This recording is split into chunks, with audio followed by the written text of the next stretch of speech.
morning, good morning. It is 5:30 in the morning on a Tuesday morning. 5:30 on Tuesday mornings when we draw a toy from the toy box. We pull a random object from the Random Object Randomogrifier.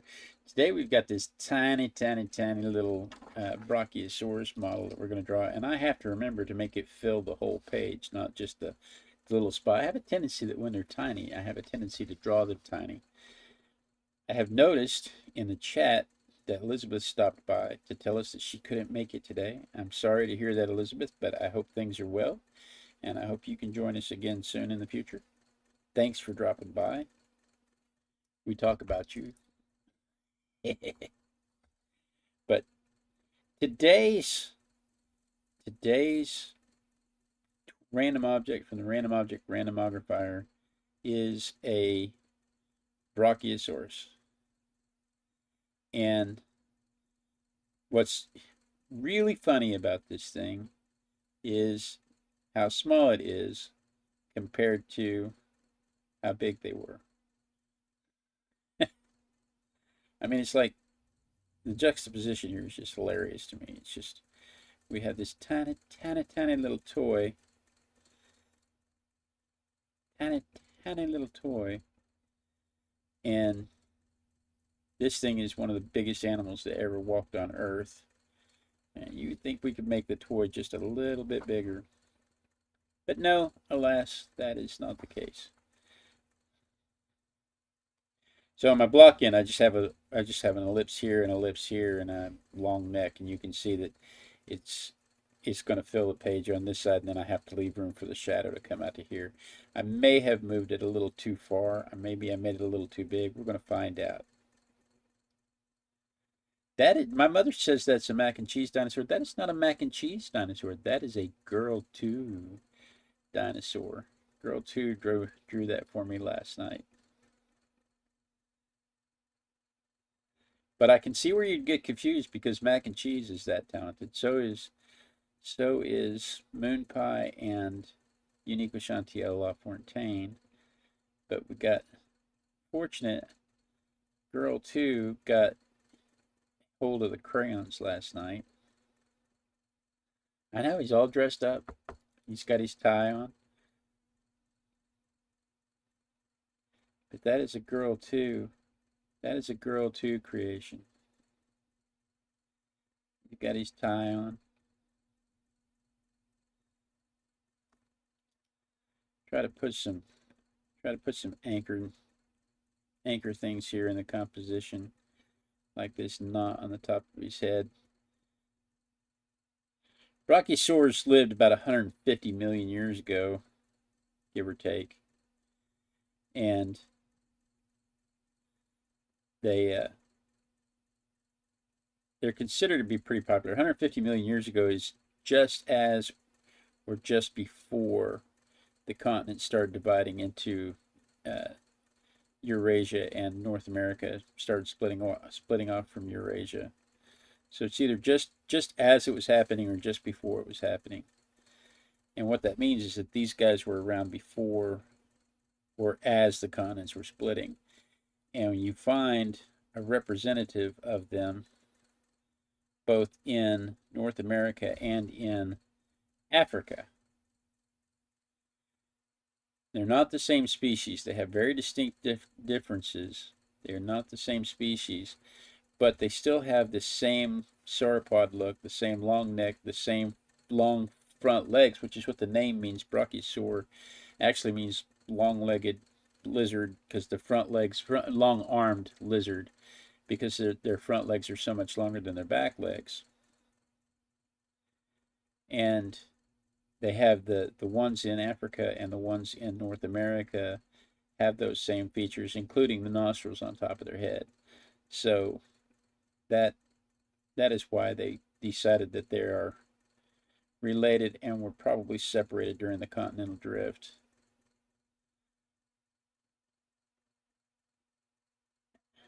And I can see that, because how many other animals do you know that have nostrils on the top of their head, long front arms, and walk on all fours today? And that to me is one of the killer points about brachiosaurs and paleontology in general. These things are supposed to have been wildly successful. When you watch movies with them, and when you read books that include them, they are considered to be wildly successful. They always talk about the herd, of them being thousands and thousands in the herd, and that sort of thing. You always get the impression that there were tens of millions of them. And as cool as all that sounds, we only have 12 specimens. There are only 12 specimens of these things in the world. And so everything you know about Brachiosaurus is basically conjecture. They can say what they want because there's no way to prove it wrong. They can just say, well, you know, they lived in herds. Why do you say that? Well, because there's, you know, we found two of them together. Well, I mean, two is not a herd, really. What kind of herds do giraffes live in? I did not look this question up because I didn't have this question until just before the show. But I mean, what kind of herds do giraffes live in? Do giraffes live in the same kind of herd where you would have tens of thousands of giraffes marching along, or do they live in core family groups? And would we really expect a Brachiosaurus to live any differently? I have to remember this is a toy, and I have to draw the features as though it were a toy and not the way that I think that they should be drawn, because I want to draw this as realistically as a safari toy, but it is not a safari toy.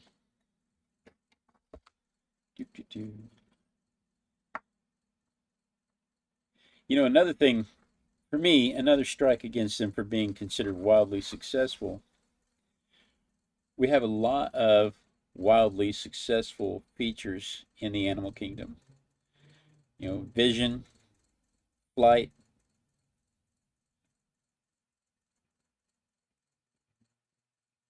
yeah, my mom's looked up the giraffes and she says they are social animals and they live in herds of 10 to 20.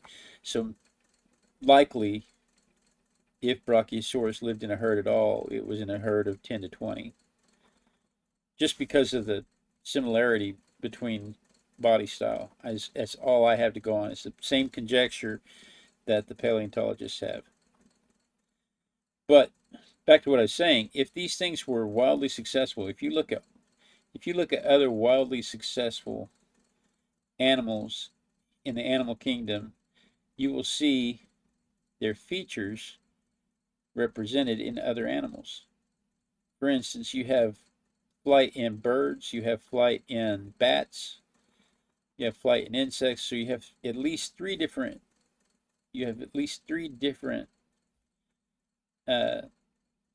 instances where evolution with convergent evolution, where the same ability and a similar style evolved through a different mechanism. One spread their fingers and grew out the film between their fingers. One spread their arms and grew out tissues under their arms. One grew some kind of weird filament on their back, an adapted hair cell. I mean, there's just different ways that they did it. But when you look at this supposedly wildly successful animal, there are no other land animals with nostrils on the top of their head. So how wildly successful were they? There are no other land animals with long necks and long front legs like this. So how wildly successful were they? They're very distinct looking. And in order for them, for me to believe that they were wildly successful, nature would have copied that model in something else that was similar to, oh, there's Elizabeth. Oh no, that was my mom telling Elizabeth Nature would have copied that model into something else if it was wildly successful. The same way you see meerkats looking like prairie dogs. The same way you see squirrels and rats. These animals are similar. They come from a similar backstock, so they all have the propensity in their DNA to do the same things. And so when the opportunity arises, nature copies the model. There's no copy for this model. So I'm not as convinced as they are that this is a wildly successful animal with their only 12 specimens between both continents, Africa and the Americas. Only 12 specimens. We forgot to spritz the watercolors, by the way.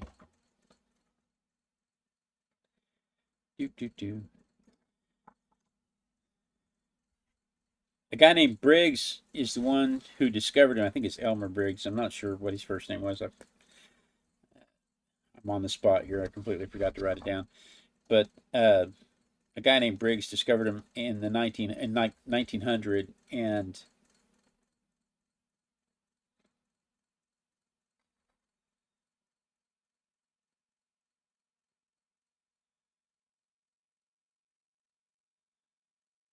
my mom says they discovered a footprint of a Brachiosaurus. My mom's telling me about a footprint they discovered that 15 footprints from 150 million years ago in the Guadalupe after the floodwaters receded. Were they Brachiosaurus footprints? Anyway, what was I saying? We were talking about Briggs. We were talking about his discovery of the Brachiosaurus in 1900. He discovered him in 1900, named him in 1903. It was well after Jules Verne wrote Journey to the Center of the Earth. And Jules Verne didn't really name any dinosaurs in his book. But the movie had Dimetrodons, had iguanas dressed up as Dimetrodons.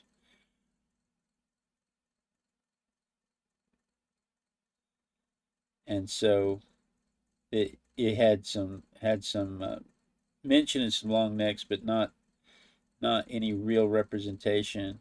The same with Lost World. The Brachiosaurus was too newly discovered to have made the cut for that. Just like our Dilophosaurus that we did the other day, the dinosaur was too newly discovered to have made the cut for the movies, for the early movies.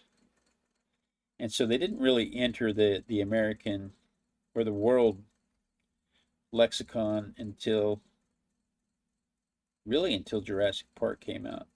I mean, we knew of them. We talked about brachiosaurs. We talked about them in school. I remember talking about them in school. But they just were never really the star of the show until Jurassic Park.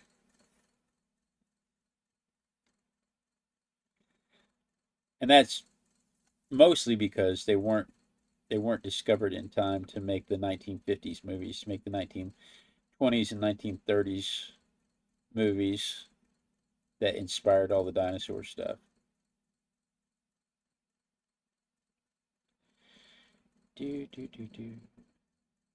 Get these shadows in here, and then we can start with some color. Today's Tuesday. I've got to wrap it up early because I have a meeting I have to attend on Tuesdays at my day job. But I don't want to rush this. I want to make sure I get the form shadows and the core shadows, and that it looks round with reflected light and the whole works. All right. How are we doing on time? Oh, good Lord. Sorry, 5:45. Let me dry this real quick.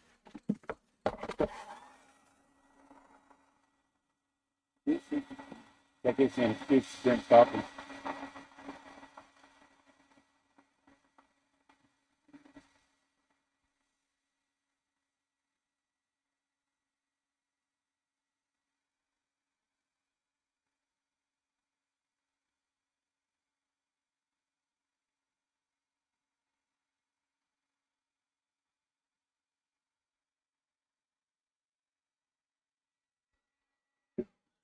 They are 40 feet long, no, 40 feet tall. They're 40 feet tall. The specimens are estimated to be 40 feet tall and 80 feet long. And weigh,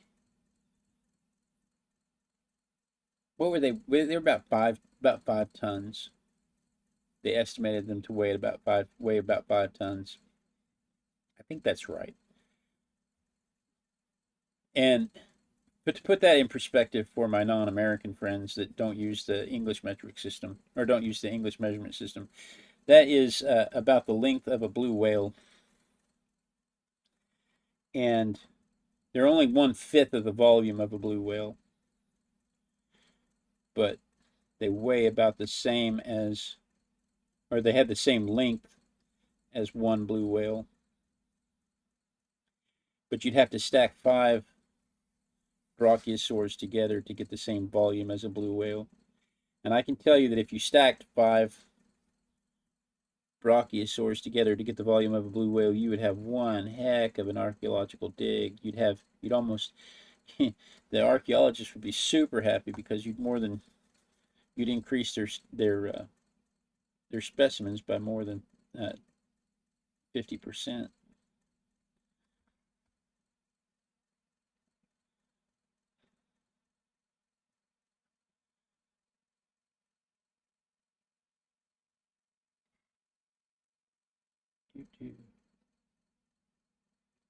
And the Brachiosaurus wouldn't much like it.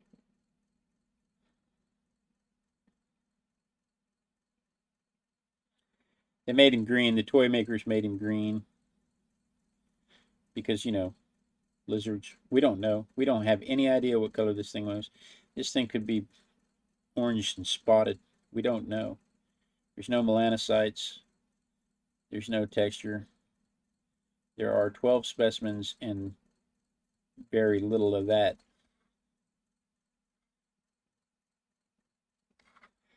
So, in the 70s, we had a huge explosion of interest in dinosaurs, especially dinosaurs like brachiosaurs, especially the huge giant dinosaurs, the brachiosaurs, the allosaurs, the actual Jurassic dinosaurs, and a few Cretaceous. But you had shows like Land of the Lost. You had movies like Land Before Time. You had the TV sitcom series Dinosaurs in the 80s and 90s. These things really fueled Gen X's interest in dinosaurs and turn us all into dinosaur lovers.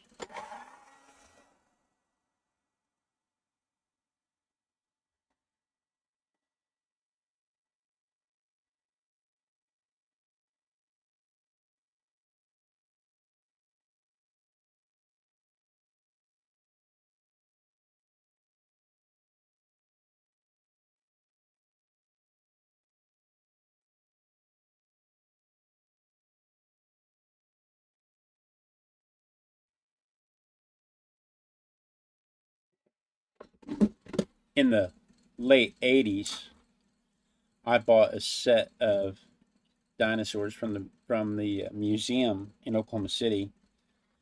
But the set was actually from, oh, I knocked my dinosaur over.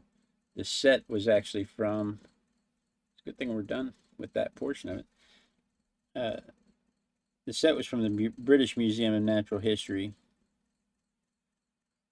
And it was, they were all relative in size. Now, I think they were 1/20th in size, but they were all relative to each other.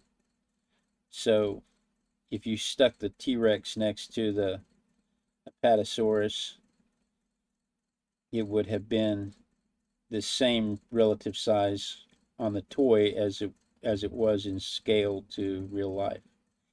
And I had the full set, including a blue whale that allowed you to hold the brachiosaur up next to the blue whale and see that they were about the same length, but not nearly the same volume. And me and my friend Brian Bennett did a presentation. We organized and did a whole presentation for the elementary school. We were in high school at the time. We did a presentation for the elementary school talking about the dinosaurs, what we knew about them, their size comparison, how we knew what we knew.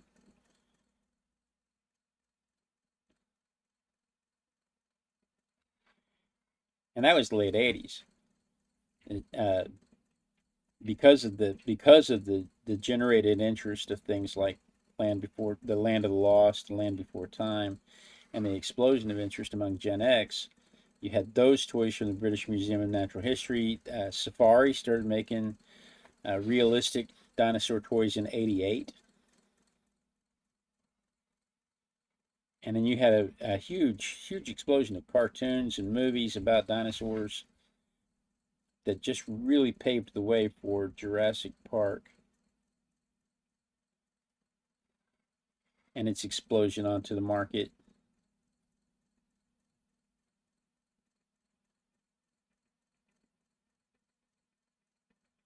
What is today? Today is the 12th. And the funny thing about, just lost my voice. The funny thing about Jurassic Park is that Michael Crichton hung out with geneticists. He hung out with science people. And it was the talk about preserving DNA from amber and the like of the and gene splicing and cloning that prompted him to write the story as a screenplay. And it was really meant to be a cautionary tale about doing such things. And in the movie, you know, they use other animals to fill in the gaps of the DNA, and that causes the animals to go awry. That causes the animals to behave in ways unexpected.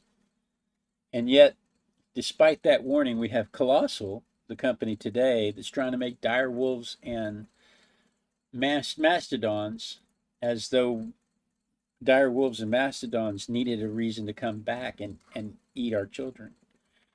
Dire wolves, anyway. Mastodons don't really do that sort of thing.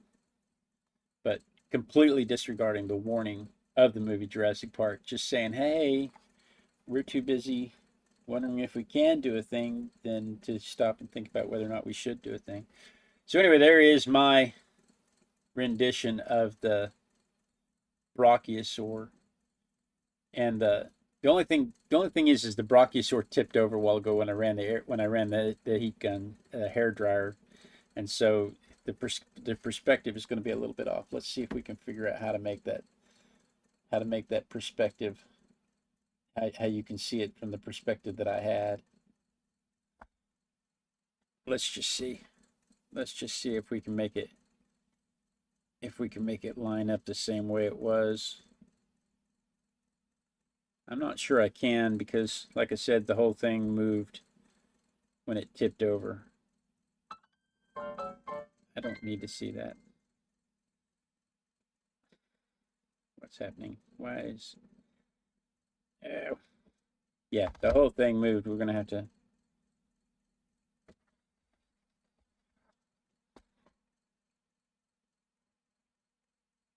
I think that's about as close as I'm going to be able to get right there. I saw it from a little more vertical, but this is pretty close. It's pretty close for a toy on a Tuesday.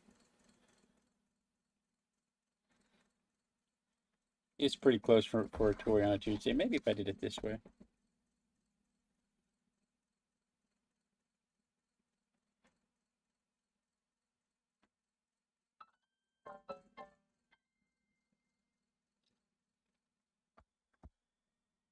All right, let's see.